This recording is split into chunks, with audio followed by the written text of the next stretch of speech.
사도신경으로 우리 신앙을 고백하겠습니다. 나는 전능하신 아버지 하나님 천지 창조주를 믿습니다. 나는 그의 유일하신 아들 우리 주 예수 그리스도를 믿습니다.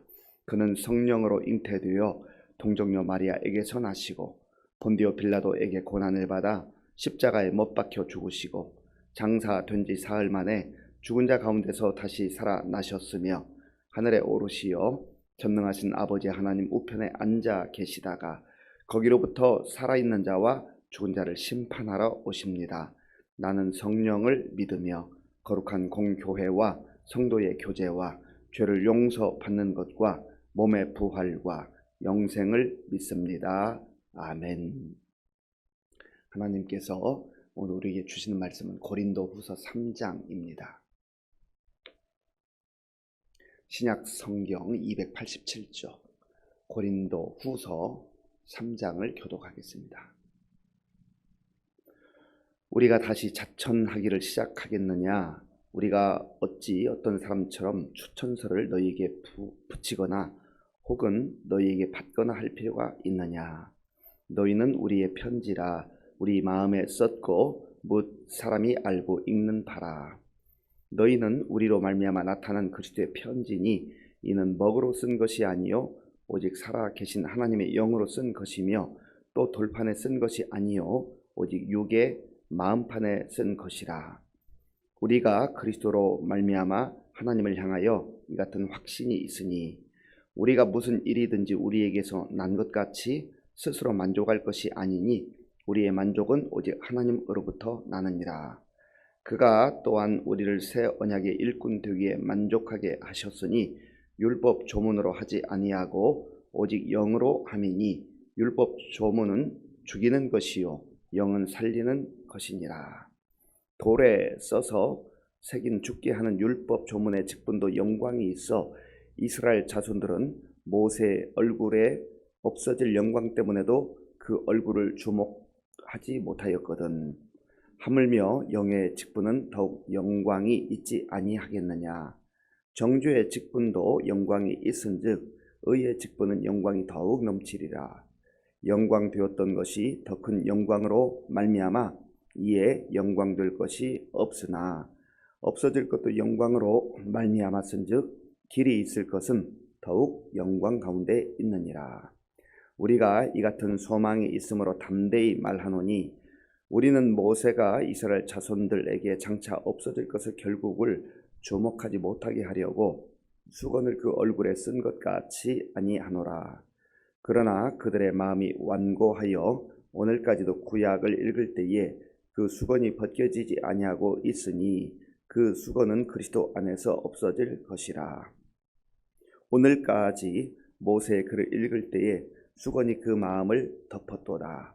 그러나 언제든지 주께로 돌아가면 그 수건이 벗겨지리라. 주는 영이시니 주의 영이 계신 곳에는 자유가 있느니라. 우리가 다 수건을 벗은 얼굴로 거울을 보는 것 같이 주의 영광을 보매 그와 같은 형상으로 변화하여 영광에서 영광에 이르니 곧 주의 영으로 말미암음이니라. 아멘. 어제 우리가 성탄 예배를 드리면서 하나님께 영광을 돌렸고요. 또 우리 지난 주간에 계속해서 성탄 찬송가를 부르면서 예수님의 오심을 기다리고 사모하고 그렇게 했습니다. 이번 한 주간도 성탄절은 지났지만 그러나 성탄 찬송을 부르면서 예수님의 탄생의 의미를 여전히 마음에 묵상하고 또 예수님의 탄생의 그 기쁨과 감격을 누리며 사는 그런 시간으로 가지려고 합니다. 오늘 고린도후서 3장에서 바울은 추천서에 대해서 언급을 하고 있습니다. 바울이 고린도 교회를 세우고 이제 또 다른 곳을 다니면서 선교 사역을 매진하고 있었습니다. 그런데 바울에게 시비를 거는 사람이 있었습니다. 거짓 교사들이 들어와서 마치 바울이 거짓 교사인 것처럼 사도도 아닌데 사도라고 자기 자신이 주장하는 그러한 사람이라고 거짓 소문을 퍼뜨렸습니다. 그리고 또 그 고린도 지역에서 활동하던 사람들 중에 어떤 사람들은 누군가가 써준 추천서를 가지고 와서 나는 이러한 추천서를 받고 일하는 사람입니다, 그렇게 주장하는 일들이 있었습니다. 그래서 바울이 지금 고린도 교회 성도들에게 편지를 보내면서 내가 여러분들에게 추천서라도 써 보내야 되겠습니까? 라고 반문하고 있는 겁니다. 그 내용이 1절에 있는데 1절을 제가 읽겠습니다. 우리가 다시 자천하기를 시작하겠느냐? 우리가 어찌 어떤 사람처럼 추천서를 너희에게 붙이거나 혹은 너희에게 받거나 할 필요가 있느냐? 아멘. 바울에게 있어서는 굉장히 자존심 상하는 일이죠. 바울이 고린도 지역에 가서 1년 6개월을 머물면서 복음을 전했고 그 결과로 교회가 세워졌는데 그 교회 안에 다른 사람들이 들어와서 바울의 그 사도의 정통성에 대해서 시비를 걸 때 얼마나 바울이 자존심이 상하겠습니까? 또 대부분의 성도들은 그렇지 않았겠지만 어떤 성도들은 정말 그런가? 바울이 가짜 사도인가?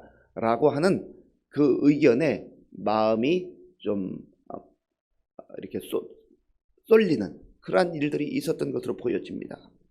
그래서 바울은 자기 자신을 드러내기 위함이 아니라 나는 예수 그리스도의 사도이다. 내가 부활하신 예수를 만나고 나서 주님께 받은 사명을 따라 사는 사람이다 라고 하는 것을 말하고, 내가 추천서가 사실은 필요 없는 이유는 여러분 자신들이 마치 나에게 있어서 추천서와 같은 사람들이다, 그렇게 말하고 있는 겁니다. 그래서 그것을 추천서를 다시금 2절 3절에서는 편지라고 하는 단어로 표현을 합니다. 2절과 3절 말씀을 함께 읽겠습니다. 너희는 우리의 편지라 우리 마음에 썼고 무사람이 알고 읽는 바라. 너희는 우리로 말미암아 나타난 그리스도의 편지니 이는 먹으로 쓴 것이 아니요 오직 살아계신 하나님의 영으로 쓴 것이며 또 돌판에 쓴 것이 아니요 오직 육의 마음판에 쓴 것이라. 아멘. 너희는 우리의 편지라. 추천서를 쓸 수도 있지만 그러나 그 추천서가 큰 의미가 없다는 거예요. 왜 그렇습니까? 바울에게 있어서 복음의 열매들이 있기 때문에 그렇습니다. 복음의 열매들은 다른 사람들이 아니라 이 편지를 받고 있는 고린도 교회와 성도들이 바로 복음의 열매 아니겠습니까? 그래서 여러분이 바로 편지입니다. 편지는 무엇입니까? 편지는 소식을 전하는 그러한 일이 그 하나의 방편이죠. 바울이 지금 여기서 편지라고 말하는 것은 소식을 전하는데 어떤 소식이냐면 좋은 소식입니다. 복음이라는 거, 복음. 여러분들이 복음의 결과라는 겁니다. 여러분들이 복음의 결과로서 열매들로서 나타났기 때문에 여러분 자신들이 하나의 편지이고 추천서와 같은 그런 역할을 하고 있다라고 하는 것을 말하고 있습니다. 복음을 말할 때에 유앙겔리온이라고 합니다. 유앙겔리온의 뜻은 좋은 소식, 복된 소식, 기쁜 소식이라고 하는 그런 의미가 있습니다. 그러니까 바울이 지금 그 고린도 지역에 가서 한 것은 자기 사상이나 자기 생각이나 자기가 공부해서 축적한 지식이나 그런 것들을 전한 게 아니에요. 바울은 복음을 전했어요. 기쁜 소식을 전했어요. 복된 소식을 전했어요. 그 결과로 교회가 세워졌고 그리고 성도들이 지금 신앙생활하고 있으니 여러분들이 바로 우리의 편지입니다 라고 말하는 것입니다. 그런데 지금 바울에게 있어서는 여러분들은 우리라고 하는 복수를 쓴 것은 선교팀의 한 일원으로서 바울이 그렇게 우리라고 하는 표현을 쓰고 있는 겁니다. 우리의 편지이기도 하지만 바로 여러분들은 그리스도의 편지이기도 합니다 라고 하는 것을 강조하고 있습니다. 3절을 제가 한번 더 읽겠습니다. 너희는 우리로 말미암아 나타난 그리스도의 편지니 이는 먹으로 쓴 것이 아니요 오직 살아계신 하나님의 영으로 쓴 것이며 또 돌판에 쓴 것이 아니요 오직 육의 마음판에 쓴 것이라. 아멘. 여러분은 우리의 편지, 전도의 결과요 또 복음 증거의 결과이기도 하지만 그러나 궁극적으로는 우리 사람들의 열매가 아니라 그리스도의 편지입니다. 그리스도의 편지라고 하는 의미는 그리스도께서 역사하셔서 나타난 열매들이라고 하는 거예요. 그리고 몸된 교회의 머리는 예수님이신데 교회 모든 역사는 사람들이 일하는 것 같아도 성령님께서 역사하시고 성령님께서 일하신다라고 하는 것을 강조합니다. 그래서 사람들이 가지고 다니는 편지, 추천서는 먹으로 쓴다, 이거 펜으로 쓴다, 그런 의미 아니겠어요? 그런데 여러분이 바로 편지이고 우리의 편지일 뿐만 아니라 그리스도의 편지인데, 여러분들이 편지라고 표현할 때는 우리가 글로 쓴 것이 아니라, 펜으로 먹으로 쓴 것이 아니라 영으로 쓰여졌다, 성령의 역사로 말미암아 나타난 편지라는 것입니다. 3절을 제가 한번 더 읽겠습니다. 너희는 우리로 말미암아 나타난 그리스도의 편지니 이는 먹으로 쓴 것이 아니요 오직 살아계신 하나님의 영으로 쓴 것이며 또 돌판에 쓴 것이 아니요 오직 육의 마음판에 쓴 것이라. 아멘. 마음에 새겨진 편지, 성령 하나님께서 역사하셔서 우리가 복음을 증거할 때 여러분들이 그 기쁜 소식, 복음의 소식을 받아들였다는 거예요. 그리고 그 복음의 말씀이 여러분의 마음에 새겨졌다, 마음에 쓰여졌다라고 하는 것입니다. 그 결과로 교회가 세워지게 되었고 여러분들이 예수를 믿는 그리스도인들이 되었다라고 그것을 강조하고 있는 것이, 이보다 더 확실한 증거가 어디 있습니까? 그러므로 흔들리지 말고 오직 복음에 집중하고 오직 예수님께 집중하고 또 성령님의 인도하심을 따라서 믿음 생활 잘하라고 하는 그런 권면의 내용입니다. 우리가 집중해야 될 게 바로 복음입니다. 복음. 우리가 집중해야 될 게 예수님이에요. 신앙생활 하다 보면 우리 공동체 속에서 이런저런 얘기들을 듣는 경우들이 있어요. 그 사람들이 하는 얘기에 마음을 빼앗기는 경우가 있어요. 그래서 그 사람들의 소리에 집중하다 보면 점점점 복음의 본질로부터 우리의 마음이 사람들의 이야기로 휩쓸리는 경우들이 있습니다. 우리가 늘 경계해야 될 것은, 물론 사람들이 하는 이야기를 때로는 귀담아 들을 필요가 있고 그걸 잘 분별할 필요는 있습니다. 그러나 늘 우리의 중심 속에 복음이, 예수님이 기준이 되고 복음이, 예수님이 중심이 되는가 하는 것을 확인하지 않으면 나도 모르는 사이에 복음은 비껴나 있고 예수님 비껴나 있고 사람들의 생각이나 또 사람들이 말하는 그런 것들이 내 마음속에 들어와서 그것으로 인하여서 우리의 생각이 흔들리고 신앙이 흔들리는 경우들이 있다고 하는 거예요. 우리가 이것을 잘 분별하기 위해서 그래서 깨어 기도하고 다시 한번 말씀 앞에 엎드려야 하는 것이죠. 너무나 많은 경우에 우리는 하나님의 말씀을 귀담아 듣고 하나님의 말씀에 따라 살아가야 되는데 그렇게 한다고 하면서도 사람의 마음, 사람의 말에 마음이 쏠리는 경우가 참 많이 있다라고 하는 것이죠. 그래서 바울은 우리가 선교 사역을 감당하고 또 이 모든 사역을 하는 것은 우리의 만족을 위해서가 아니라 하나님의 뜻을 따라서 하나님께 영광 돌리고 하나님의 뜻을 이루어 드리는 것이다 라고 하는 것을 강조합니다. 5절과 6절을 제가 읽겠습니다. 5절과 6절입니다. 우리가 무슨 일이든지 우리에게서 난 것 같이 스스로 만족할 것이 아니니 우리의 만족은 오직 하나님으로부터 나느니라. 그가 또한 우리를 새 언약의 일꾼 되게 만족하게 하셨으니 율법 조문으로 하지 아니하고 오직 영으로 함이니 율법 조문은 죽이는 것이요 영은 살리는 것이니라. 아멘. 그래서 11절까지 계속해서 영의 직분에 대해서 강조합니다. 중요한 것은 사람들이 세운 직분 또 자기 스스로 만족하는 그런 직분이 중요한 것이 아니라 하나님께서 주신 직분으로 여기고 성령님의 인도하심을 따라 그 사역을 감당하는 자가 진정한 사명자라고 하는 것입니다. 그래서 사람들을 만족하게 하기도 하고 또 내가 스스로 만족하기도 하고 하는 것이 때로는 필요하지만 그러나 궁극적으로는 하나님을 기쁘시게 하고 하나님을 만족해 하는 것이야말로 진정한 사명자요 또 성령의 다스림과 인도함을 받는 그런 일꾼이라고 하는 것을 말하고 있는 것입니다. 오늘 저여러분들도 마찬가지예요. 우리가 또 교회를 통해서 직분을 받게 되지 않습니까? 그럴 때 우리의 직분에 따라서 사명을 감당하는데 나 스스로 만족하는 거 때로는 필요할 수 있지만 그러나 늘 우리가 질문하고 비춰봐야 될 것은 하나님을 기쁘시게 하고 있는가? 내가 하나님을 기쁘시게 하고 있는가? 하나님 기뻐하시는가? 나는 하나님이 기뻐하는 직분자로 사명자로 살아가고 있는가? 하나님을 기쁘시게 하는 것이 훨씬 더 중요하다는 거예요.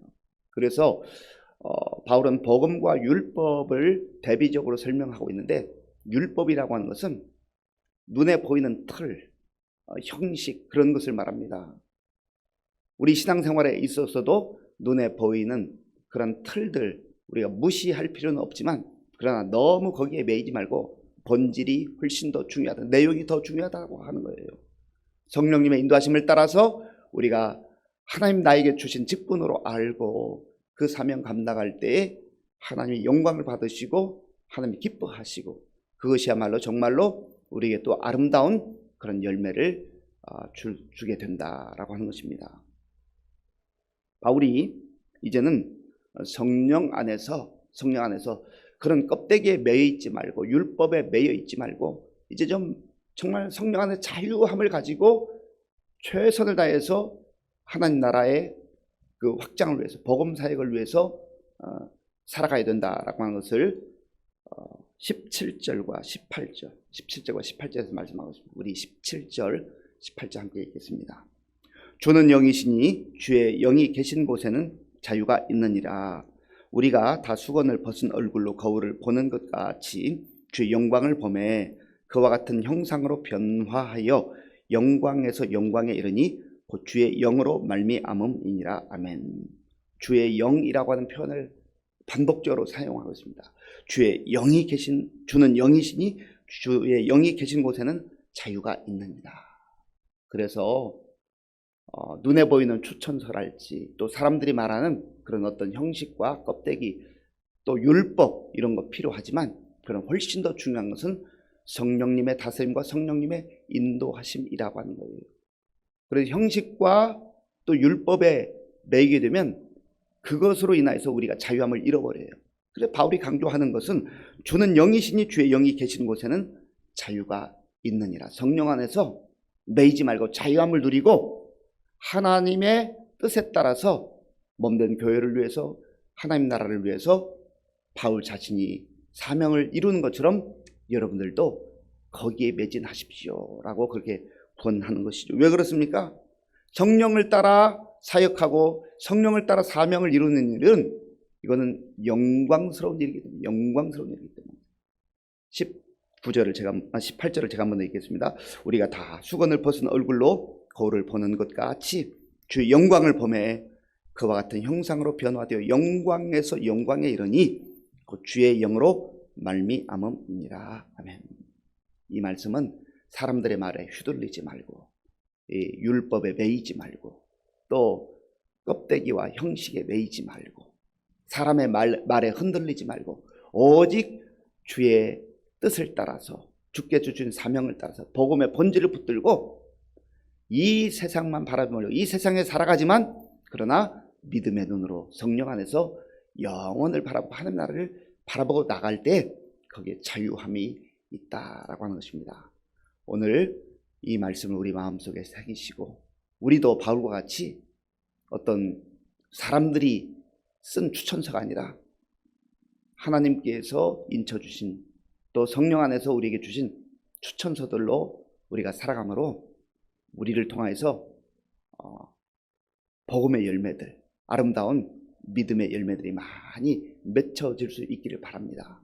그리고 내 뜻을 이루거나 또 사람들을 만족하게 하기 위한 것이 아니라 하나님이 기뻐하시고 하나님이 영광 받으시는 하나님을 만족해 할 그러한 사명자로 살아갈 수 있기를 바랍니다. 형식과 껍데기와 율법에 매이지 말고 성령 안에서 성령의 인도하심을 따라서 자유함으로 살아가되 세상만 바라보지 말고 영원한 하나님 나라를 소망하며 담대하게 사명자로 살아갈 수 있는 저와 여러분들이 될 수 있기를 바랍니다. 아버지 하나님 감사합니다. 하나님께서 바울을 통하여서 우리에게 주시는 말씀을 마음에 깊이 간직하게 하시고 진정한 사명자로서 성령 안에서 성령의 역사하심을 따라서 복음의 번지를 붙들고 주님이 기뻐하는 그러한 삶을 살아갈 수 있도록 인도하여 주시옵소서. 예수님의 이름으로 기도하옵나이다. 아멘. 주기도문으로 예배를 마치겠습니다. 하늘에 계신 우리 아버지, 아버지의 이름을 거룩하게 하시며 아버지의 나라가 오게 하시며 아버지의 뜻이 하늘에서와 같이 땅에서도 이루어지게 하소서. 오늘 우리에게 일용할 양식을 주시고 우리가 우리에게 잘못한 사람을 용서하여 준 것과 같이 우리 죄를 용서하여 주시고 우리를 시험에 빠지지 않게 하시고 악에서 구하소서. 나라와 권능과 영광이 영원히 아버지의 것입니다. 아멘. 우리에게 주신 말씀을 생각해 기도할 때 우리가 바울이 말하는 추천사와 같은 교회에서 받은 직분일 수 있지만 그러나 그 직분은 어떻게 보면 형식일 수 있어요. 하나님께서 우리에게 주신 직분을 성령의 인도하심을 따라서 잘 감당할 때 우리에게도 복음의 열매들이 나타나야 됩니다. 우리가 또한 세상 속에서 그리스도의 편지들이 되어서 기쁜 소식, 복된 소식, 복음을 전하며 살게 해달라고. 또 우리 자신의 힘과 능력으로 일하는 게 아니라 성령님의 인도하심을 따라 사명을 이루어가는 가운데 하나님을 기쁘시게 하고 주께서 우리에게 약속하신 영원한 영광을 바라보며 나아가게 해주옵소서. 기도하시기 바랍니다. 나라와 민족을 위해서 또 지도자들을 위해서 기도해 주시고 우리 교회 많은 어르신들 또 환우들을 위해서 기도할 때 특별히 우리 강명규 집사님 이제 내일 병원에 입원해서 모레부터 또 항암 치료를 시작하게 됩니다. 위에서 기도해 주시고 우리 박지영 권사님 위해서 계속해서 기도해 주시고 이외에도 많은 환우들 위해서 기도해 주시기 바랍니다. 우리 다음 세대 위해서도 기도해 주시고 또 이제 금년 며칠 남지 않았는데 잘 마무리하고 2024년도 하나님의 뜻 가운데 우리가 살아갈 수 있도록 잘 준비할 수 있도록 세계 곳곳에 나가 복음 전하는 선교사님들을 위해서 함께 기도하겠습니다. 아버지 하나님 감사합니다. 하나님께서 은혜를 베풀어 주셔서 오늘도 우리에게 새 날을 주시고 또 고요한 시간 함께 예배드리며 말씀 듣고 기도할 수 있도록 인도하여 주셔서 감사합니다. 하나님 아버지요, 바울이 하나님께 사도로 부름받고 또 복음을 증거하는 전도자로 그렇게 아버지여 쓰임 받았지만 많은 오해를 받기도 하고 많은 비난을 받기도 했습니다. 바울은 그러나 복음의 본질에 집중하고 예수님께 집중함으로 아버지 하나님 정말 복음의 열매들이 많이 나타났고 또 교회가 성도들이 그리스도의 편지가 되었다고 하는 것을 아버지 하나님 감사했습니다. 아버지 하나님 우리들도 하나님께서 주신 직분을 따라 사명을 따라 일하게 하시되 아버지 하나님 내 힘으로 그저 형식적인 것에 매이지 말게 하시고 성령님의 인도하심을 따라서 맡겨진 사명 잘 감당할 수 있도록 인도하여 주시기를 원합니다. 사람의 말에 휘둘리지 말게 도와주시고 오직 말씀에 집중하며 예수 그리스도께 집중하며 주님이 주신 우리의 사명을 감당할 때 또한 우리를 통하여서 많은 복음의 열매들이 믿음의 열매들이 맺혀질 수 있도록 주님 도와주시기를 원합니다. 아버지여 내 힘으로 살아가지 말게 하시고 성령 안에서 자유함을 누리게 하시고 오직 주님께서 우리에게 주신 말씀과 비전과 꿈을 가지고 나아가는 귀한 믿음의 사람들이 다 될 수 있도록